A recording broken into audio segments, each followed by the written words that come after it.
Ika-10 kabanata, sinabi mo po bang Jae-hwan ang pangalan mo? Sir, tanong ng lalaki, at tumugon si Jae-hwan ng oo. At napadaan ka lang dito, sambit ng lalaki, tama. Ang tugon ni Jae-hwan, hindi mo alam ang lingwahe ng lugar na ito? Tanong ng lalaki, oo, tugon ni Jae-hwan, nakapagtataka naman, napakapambihira na magkaroon ng kagaya mo, na hindi marunong gumamit ng lingwahe ng taga rito, pagtatakang sambit ng lalaki. Habang si Jae-hwan ay deadma lang, okay lang ba talaga, na kunin ng grupo namin ang mga patay na katawan ng mga halimaw na bihorn? Tanong ng lalaki, at oo ang tugon ni Jae-hwan, habang ang babae sa likod nila ay matalim pa rin ang titig kay Jae-hwan. Sabi niya siya ay isang estranghero, pero napatay niya ang isang bihorn, nang ganun lang kadali, at hindi gumagamit ng kakayahan. Habang sinubukan niyang gumamit ng katangian, ngunit paulit-ulit itong di gumana. Ano ito, kahit ang inquiry na aking katangian, para masilap ang kanyang impormasyon, ay hindi gumagana din. Pero ang spiritual niyang kapangyarihan ay hindi aabot sa non-adapter player, sino ka bang talaga, sambit sa isipan ng babae. At nagsalita ang babae, may katanungan ako sa iyo, kaunti lang, ang kilala kong mga adapter sa chaos, na kayang patayin ng isang bihorn gamit ang normal na saksak. Kaya sabihin mo sa akin, kung sino ka, at saan ka galing. Tanong ng babae, chaos, ano ang chaos? Sambit ni Jae-hwan. Pinaglalaruan mo ba ako? Galit na sambit ng babae. Hindi, tugon ni Jae-hwan, kung ganun bakit mo natanong sa akin yon? Sambit ng babae pero hindi sumagot si Jae-hwan, hindi mo ba ako naiintindihan kaya hindi ka sumasagot? Talaga bang napakahirap ng simple kung tanong para iyong maintindihan? Sambit ng babae, alam ko kung ano ang ibig sabihin mo, tugon ni Jae-hwan. Habang sa isipan ni Jae-hwan, kung sino ako, kaya lang sa lugar na aking pinagmulan, at ang mga relasyon ko sa mga tao sa mundo ay nawala ng saysay nang makapasok ako sa tore. At kapalit nito ay ang pagkakaroon ng mga bagong kasamahan at alaala. Pero nang matapos ang tutorial na tore, lahat ng ito ay parang usok na nawala.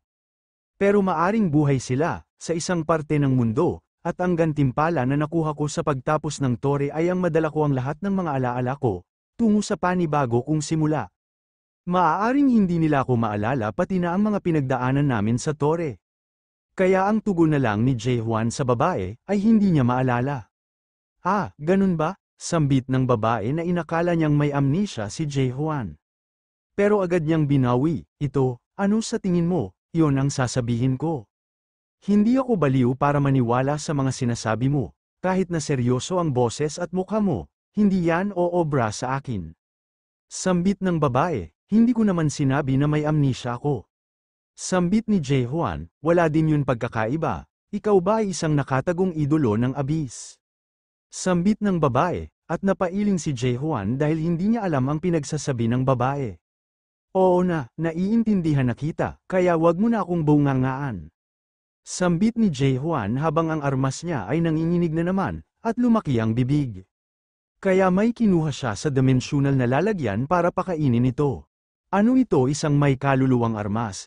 Tama, hindi dahil malakas siya, kung hindi dahil may malakas siyang armas na may kaluluwa, at nasa harapan ko na ito mismo, sambit sa isipan ng nagulat na babae.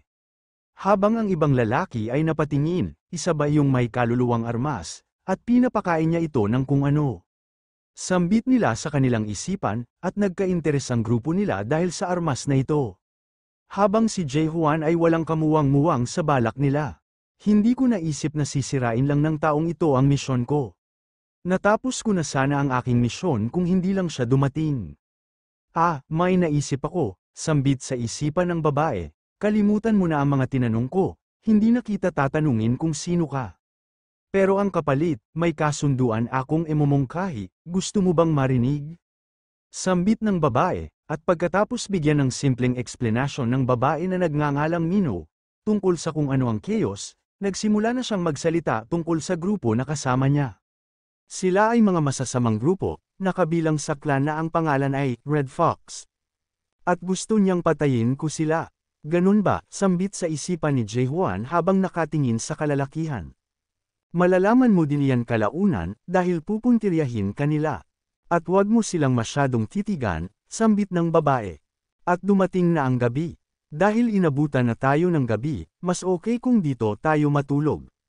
Dahil kapag nagpatuloy tayo sa paglalakbay sa gabi, mapanganib ito, baka marami tayong makasagupang, may sungay na mga halimaw. Sambit ng lalaki na pula ang buhok. At kanya-kanya na sila sa pwesto para magpahinga. Base sa mapa, malapit na lang ang nayon, pag-iisip ni Jae-hwan habang iniintindi ang kapaligiran, at nakamit niya ang ikalawang yugto ng pagkagising, ito ay ang comprehension, o pag-unawa. Kaya nalalaman niya ang pinag-uusapan ng mga taong nakapaligid sa kanya. Boss, yung lalaking yun ay mababa ang spiritual na lakas, gaya lamang ng isang noon adapter. Mas mahina pa siya kaysa sa akin, sambit ng isang lalaki.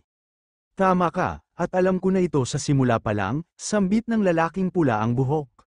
Siguro ang dahilan kaya niya napatay ng isang saksak lang, ang bihorn ay dahil sa spirit weapon niya. Sambit ng isa, base sa nalalaman ko, ang spirit weapon ay uri ng artifact na makukuha lamang sa abyss. Sambit ng pinuno nila, ang tinutukoy mo ba ang lugar sa abyss ay ang isa sa mga sanga ng puno ng ilusyon. Sambit ng isa, mukhang hindi maganda ang pinaplano nila, sigurado na magugulat sila kapag nalaman nila, na mula sa ugat ng puno ng ilusyon itong armas. Sa sinabi ng demonyong yun, ang mga kagamitan sa tore ay hindi ganun kaganda, hindi ko inaasahan na ito ay gusto ng mga tao dito. Pero sa tingin ko, ang lugar na ito ay hindi ang Almighty Land. At may mga narinig siyang mga yapak, mukhang nagsimula na silang kumilos. Sambit sa isipan ni Jae-hwan, Hoy, ano ang ginagawa mo? Papalapit na sila sa kinalalagyan mo. Sambit ng babae kay Jae-hwan habang nakahiga lang ito, at pinulot niya ito, Hoy. May espada ka na kumakain ng mga bagay, di ba? Gamitin mo ito, para mawala sila. Sambit ng babae, wala ako nun, pinahiram ko ito sa lalaking gustong tumingin habang siya ay nagbabantay sa ating gabi, tugon ni Jae-hwan. Ano ka ba naman, pinahiram mo ang spirit weapon mo, sa walang kwentang dahilan. Wala ka bang presensya sa mga nakaambang panganib? Sambit ng babae, hahaha, napakabobo mo, gagamitin ko ang armas na ito ng mabuti kaya huwag kang mag-alala.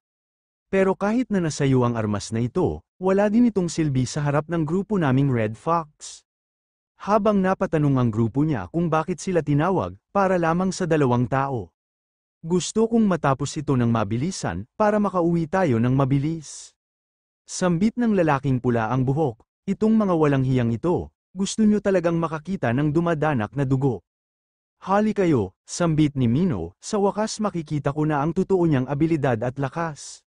Sambit sa isipan ni Jae-hwan, at sumugod na ang grupo ng Red Fox para patayin sila, at umatake na rin si Mino, sunod-sunod, tinamaan sa ulo ang mga kalaban ni Mino, sa bilis ng kilos niya ay isa-isang tinatapos ang miyembro ng Red Fox, gamit ang kanyang punyal, sa isang iglap ang unang grupong umatake sa kanya ay kaagad na patay. Patawad, hindi ko sinasadyang itapon ito ng malakas, sambit ni Mino habang nakangiti.